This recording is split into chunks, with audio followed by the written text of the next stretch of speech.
Can you believe it is December already? Before we say goodbye to 2022, we gotta give props to all the best home audio has given us this year. That's right, it is time to celebrate products of the year and for you to shout at us for leaving off your favorites. So let's do this.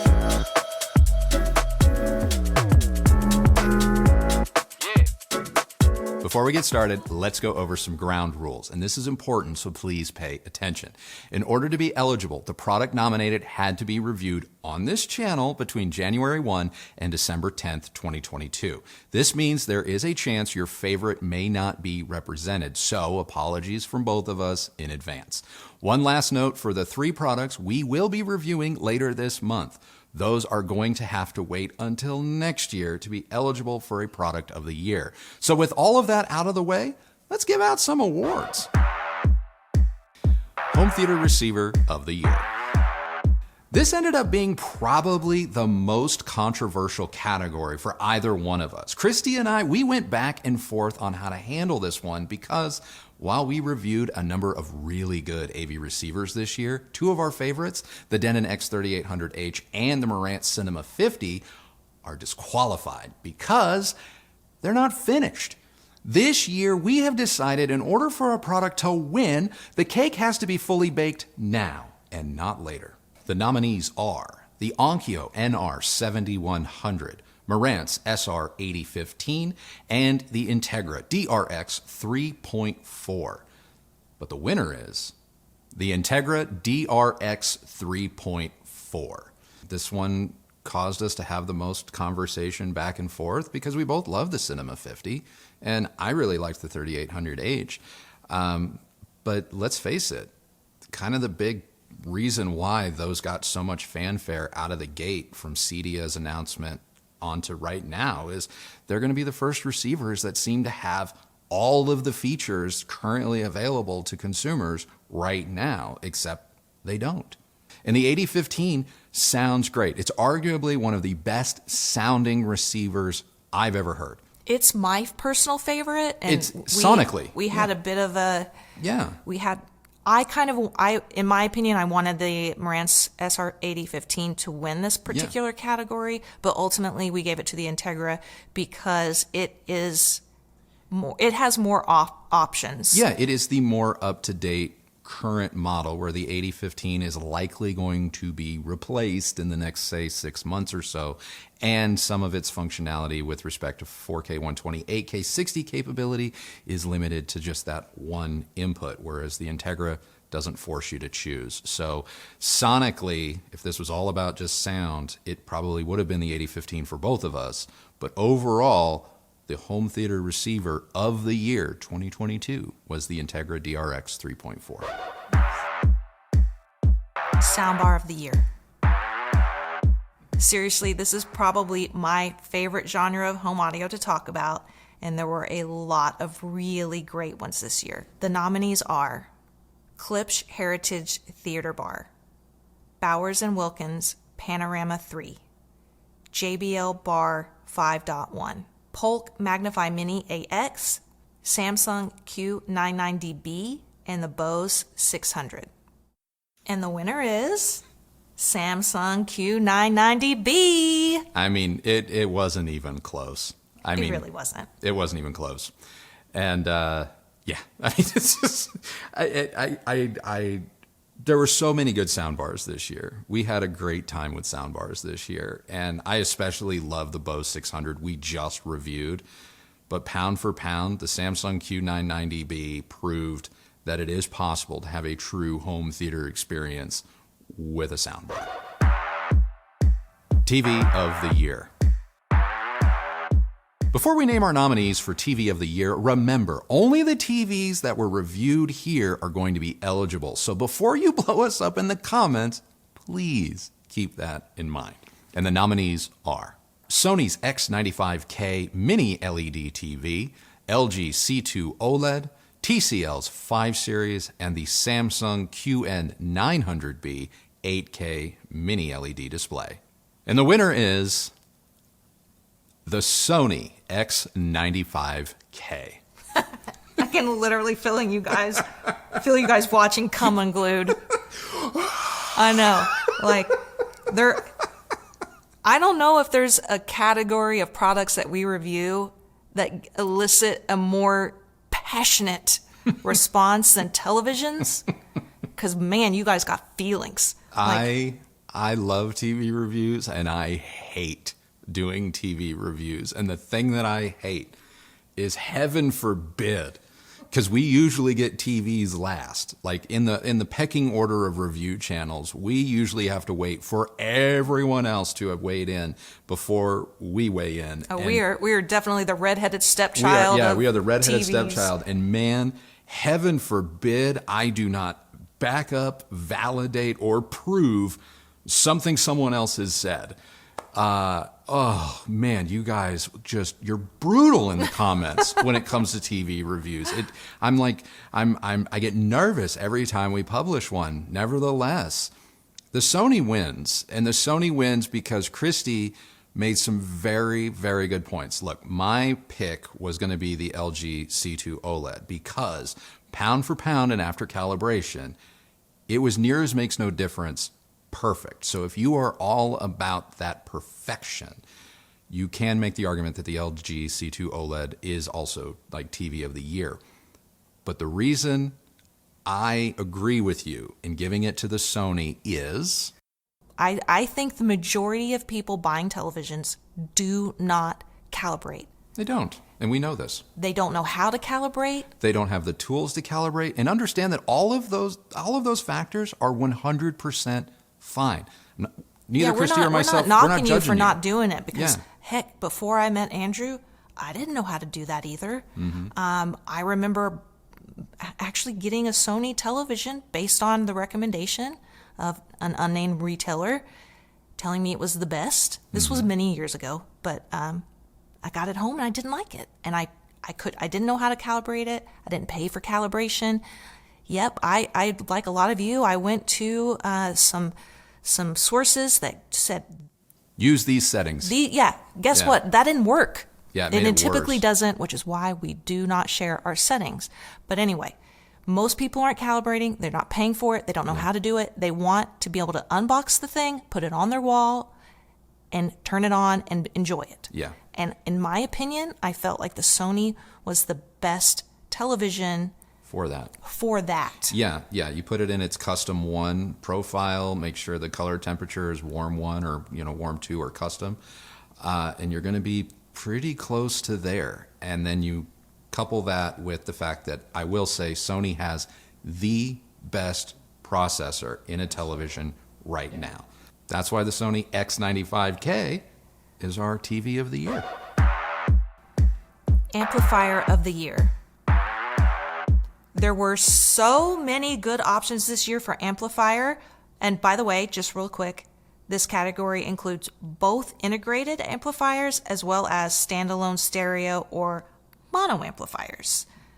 And with that out of the way, the nominees are the Marantz Model 40N, Emotiva Base X A1, Macintosh 7200, Rotel 1592 Mark II, Technics G700 Mark II, the Roxen Atessa streaming amplifier, and Denon A110. And the winner is the Marantz Model 40N. Yeah, this one was a hard category, but ultimately for me, why the 40N won is because more than probably any other amplifier we had in-house this entire year, we kept going back to it. And everything that came through this house kept getting compared to it. And it was almost the Atessa. Almost. That came in so last second and impressed both of us to the point where it was my favorite. Yeah. The Atessa was my favorite. Yeah. But I agree with Andrew. Ultimately, the 40N is the winner. Yeah. For reasons stated. All of these amplifiers, the Emotiva Super Value could win a Value Award. Yeah. The Macintosh.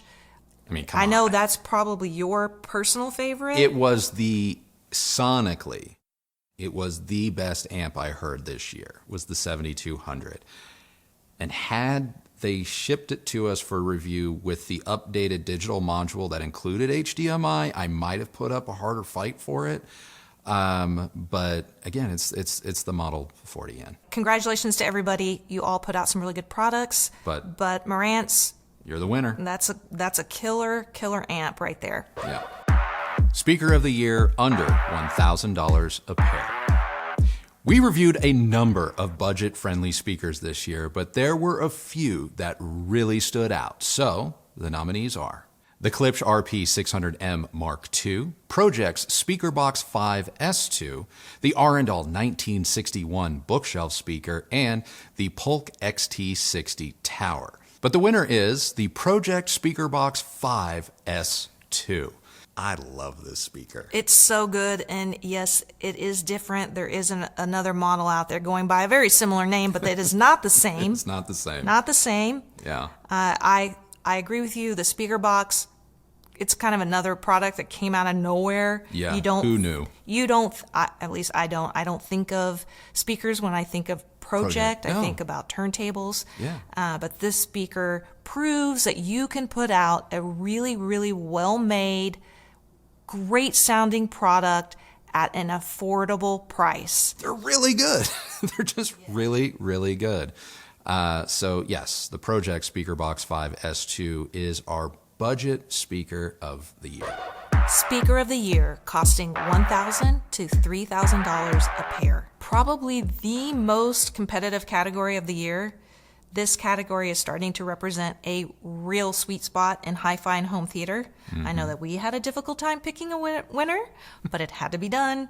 And the nominees are Monitor Audio Silver 507G, Polk Audio R700, Q Acoustic, Concept 50, Sonus Faber Lumina 5, and the JBL 4309.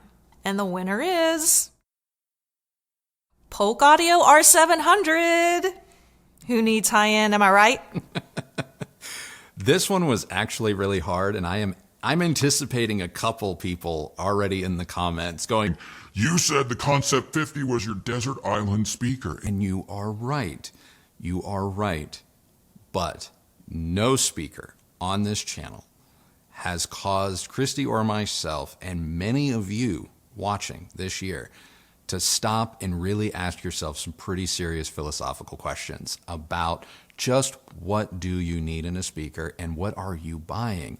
And if it is truly about performance, it's really hard to fault the R700. And the R700 beats the Concept 50 because the Concept 50 doesn't have the same bass response as the R700. And so for a lot of you, you can get away with a pair of R700s and be done, where some of you may still want to augment a Concept 50 with a subwoofer. So all things being equal, all around performance, it is astonishing what Polk Audio has done with the R700, and that's why it was our speaker of the year in this price bracket. It's a solid speaker, and it really is. I think that they should be so proud. Yes, I will admit the Concept 50 is still my favorite. Mm-hmm. So if you bought the Concept 50s, I'm did telling good. you did a good job because Yeah. they're fantastic. Yeah, you did well. And both the R700s and the Concept 50s have become part of our ongoing speaker collection for next year. So you're going to be seeing a lot of them. So you really can't go wrong with either one, but the R700 is our winner. High-end speaker of the year, over $3,000 a pair. If you ask me, high-end is getting harder and harder to distinguish these days, so we're just going to go by the price tag. This year, we are only including speakers that cost more than $3,000 a pair. And the nominees are Bowers & Wilkins 705 S3, Bowers & Wilkins 805 D4, Kef's LS60 Wireless, the Wharfdale Elysian 4, Mission's new 770, and the Klipsch Cornwall 4.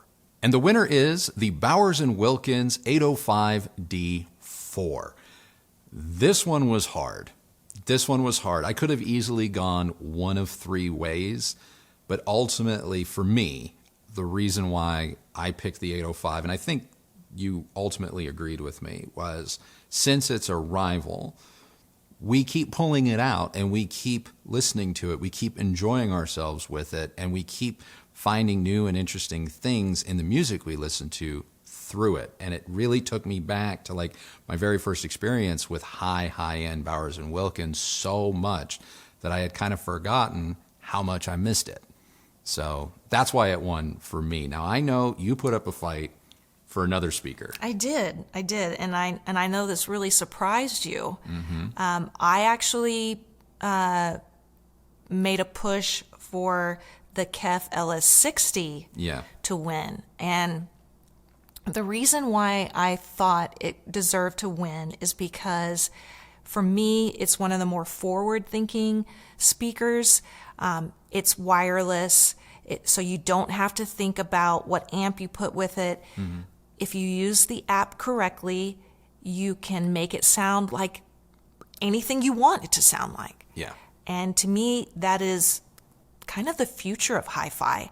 And I agree. And it was very close between these two speakers. And I'm sure some of you are even surprised to hear that, or maybe you forgot we even did the LS60. I don't know. But there were a lot of really great ones. I know Andrew's top three were the Missions, the Also Bowers and very Wilkins, and the Elysians. Yeah. The Elysians are maybe, I mean, if you want to just look at like specs and stuff like that, measurements, I think, you'll have to correct me if I'm wrong, I think the Wharfdale Elysian is probably at the top of the list. Oh, I mean, pound for pound, full range playback. I don't know if there's a better value in all of high-end loudspeakers. I just don't. Yes, they are massive. They are massive. They make our 700s look small.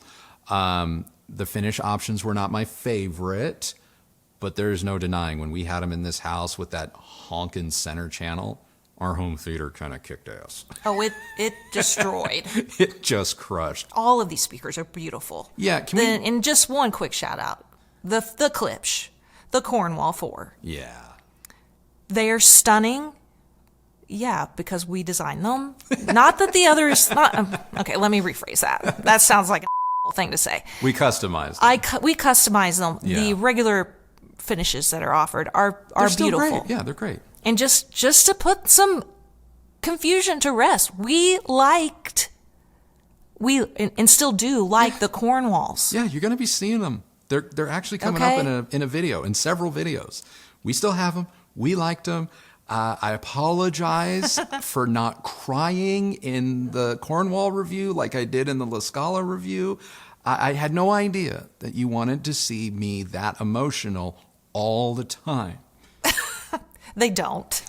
They don't. But anyway, they're very good. All of these speakers are deserving of winning. So congratulations to everybody. Congratulations to everybody. Congratulations to Bowers and Wilkins. But honestly, if you are one of the fortunate few to have any of the speakers on this list, you got something good. Design of the year. This is one of my favorite categories. Oh, I love this because I do feel like an expert in design. I'm not, but I can say it's this. This is our channel, so yeah. Anyway, to be nominated, these products had to excel in their design, construction, or innovation. The best hopefully embodying all three. So the nominees are KEF LS60 Wireless, Marantz Model 40N, the HiFi Rose RA180, the Roxon Atessa Streaming Amplifier, and the Bowers & Wilkins Panorama 3 Soundbar. But there can only be one winner, and this year's Design of the Year winner is the KEF LS60 Wireless Speaker. I don't disagree. That speaker, by the parameters set in Design of the Year, it hit all three categories out of the park. Yeah. Out of the park.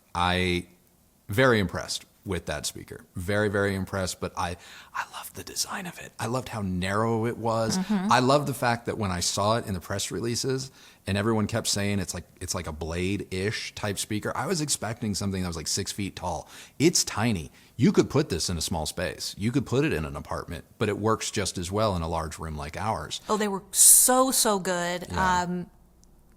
Yeah. They are expensive for a speaker, but if you consider that you don't have to buy a bunch of associated equipment then you are saving a little bit in that regard. I think last year's winner was the Baolab 28s. Yeah. And this is like a half, third. A third I think of it's that. a third those. the cost. Yeah.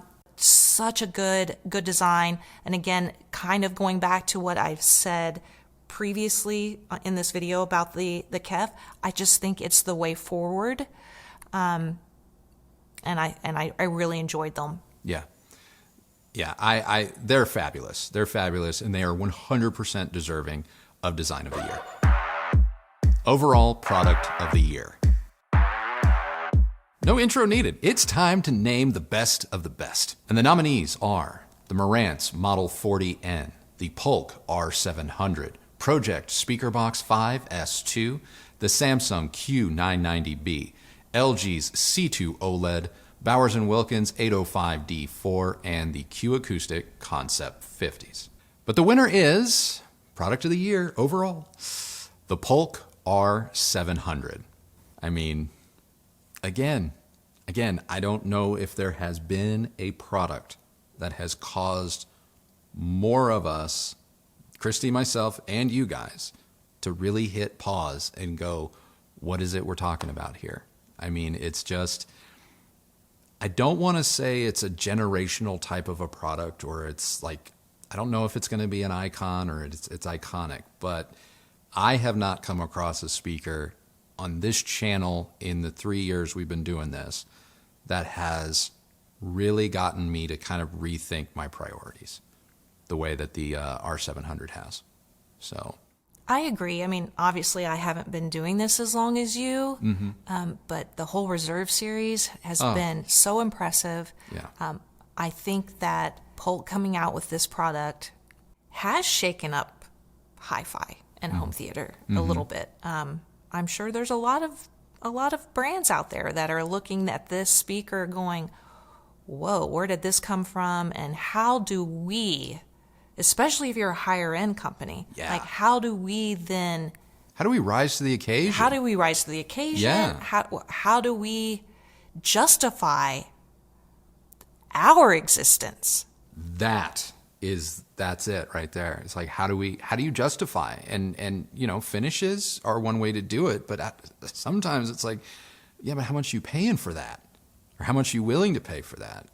Because performance wise, between the goalposts, as they say, oh man. Yeah, it's a damn good speaker. Yeah, the bar has just been raised. So here we go. Congratulations, Polk. Your R700 is our overall product of the year. My personal product of the year. The nominees are Bowers & Wilkins 805D4, LG's C2 OLED, the Denon PMA A110, the Polk Audio R700, Q Acoustics Concept 50, and the Klipsch Cornwall 4s. And my favorite product of the year.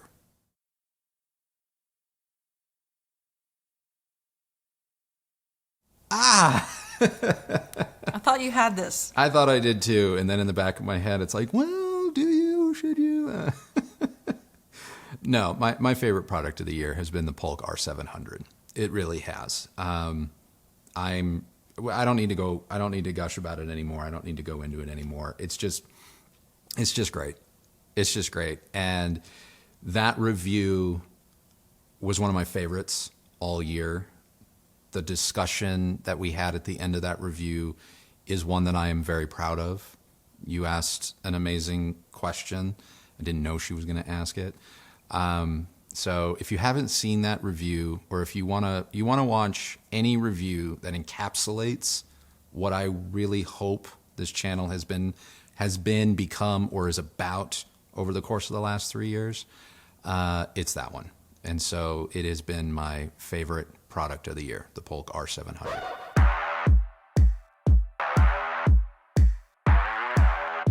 But we all know which category you're really here for, and that is, which is Kristi's favorite product of the year? I'm speaking to my people. Okay. You made a great selection. Okay. It's not the right one, but that's fine. Just hit them with the nominees, will you? Okay, the nominees are the Q Acoustic Concept 50s, the Roxana Tessa, the Sony X95K TV, Technics R1000. Yeah, I'm breaking my own rules. We did technically Deal with get it. it. We did technically get it back. The JBL Bar 5.1, the Klipsch In Ceilings, and the Marantz SR8015 receiver. All right. Okay. Who's your favorite? My favorite product of the year is the Q Acoustic Concept 50 speakers. I love those speakers. They are the speaker that I want out in my room more than any other speaker. True story. They sound so good. I think they look great. I never struggle with understanding movie dialogue, which is such an important factor for me. There is nothing worse than having to turn to the person you're sitting next to and say, "What did they say?" I hate that. I hate that. But I don't have to do that with the Q Acoustics. They're so good. They sound great with music. They're like the perfect form factor in terms of size. They come in white. I love them. I love your pick. Like I said, the Concept 50s too. They're really, really special. Was it your backup? Yeah, I think it was. I think pound for pound, both the R700 and the Concept 50, in terms of just sheer raw impressiveness, is that a word? No two speakers have routinely continued to put my jaw on the floor. And even when we've compared them to speakers that are, quote, cost no object, they're right there.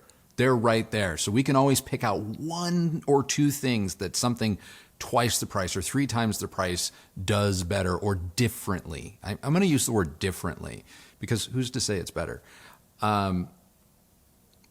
It's just always hard to like say, and that makes more expensive or product X just better. No, it honestly doesn't, because there's always one or two things that the Concept 50 or the R700 does that the other ones can't do at all. Yeah. And so, yeah, those two speakers, pound for pound, most impressive, we reviewed on this channel by a country mile. I think that's it. Yep, I think that's it. We're at the end of our That's list. the show. That is the show. Another year. That's 2022 in the 2022, books. almost in the books. And I can sense when you see the other three reviews coming this year in December, I'm going to sense some of you asking some questions in the comments like, well, where would that rank? Watch those videos and find out. Or actually tune in next year and find out. Yeah, you'll have to wait till the next... We're not saying. Yeah. We're not saying. But anyway, I love these videos. I know, people say, awards don't matter and all of this. And it's fun. Bull crap. It's fun. Bull crap. Awards do matter, You know, because I think that if they didn't matter, you guys wouldn't constantly ask, well, what do you prefer over this? I mean, that is always a question that with every review. Well, how does it compare to this? How does it compare to this? And a lot of people will start asking us, well, which is the best? And you'll get those questions like in July. And and look, I get it. There are publications out there that will suddenly something is the best of whatever year you're in, and it's June. And it's like, how? We've got 6 months to go. How are you stopping your no more products coming in? I mean, we're closed. Maybe your rules are different, but we try to get as many products in the year as possible. Yeah. So that we can give you the best educated answer. Yeah. And that means after listening to products, listening and viewing all of them for the whole year. Yeah. So it's fun. I want to just again say congratulations to all of the nominees. You should be proud of the work you've done. And thanks to all the viewers who continue to watch every week. We truly appreciate you. And I guess that's it, right? Yeah, that's it for the products. You guys, the comments, the interactions that we've had with you, either live stream or after the end of every video. Also, kind of the best of doing this job. So thank you for that. But yeah, now it's your turn. Now it's your turn to be very nice and say how we got all of them right. Yeah. And you wouldn't change a thing, but if you have to change a category or two, How would you do it? how would you do it? How would you do it? I want to see everyone's best of list. You can follow our categories, you can create your own, but let's get it going, guys. It's time to go to work. So, what are your best products of the year? 2022. 2022. 2022. It doesn't have to be something we reviewed. Let's let other people know maybe some of the things we missed out on. So we'll get into that conversation later. Anyway, if you like this video, please do give it a thumbs up, like, and subscribe. Go ahead and ring that bell so that you're notified when new videos come out. If you use any of the links that Kristi left for you down below, and I suspect there's going to be a lot of them on this video, know that that's a great way that you have continued to show your support for this channel and the work that we do here. And both Kristi and I thank you very much for doing that. Follow me on Instagram at Recovering Audiophile, and that's it for us. So remember, the only person who has to like the sound of your system is you. So happy listening, everybody. Thank you so much for watching. Thank you to all the brands. Congratulations to the winners. But the year ain't done yet, so we will see you on the next video. Bye.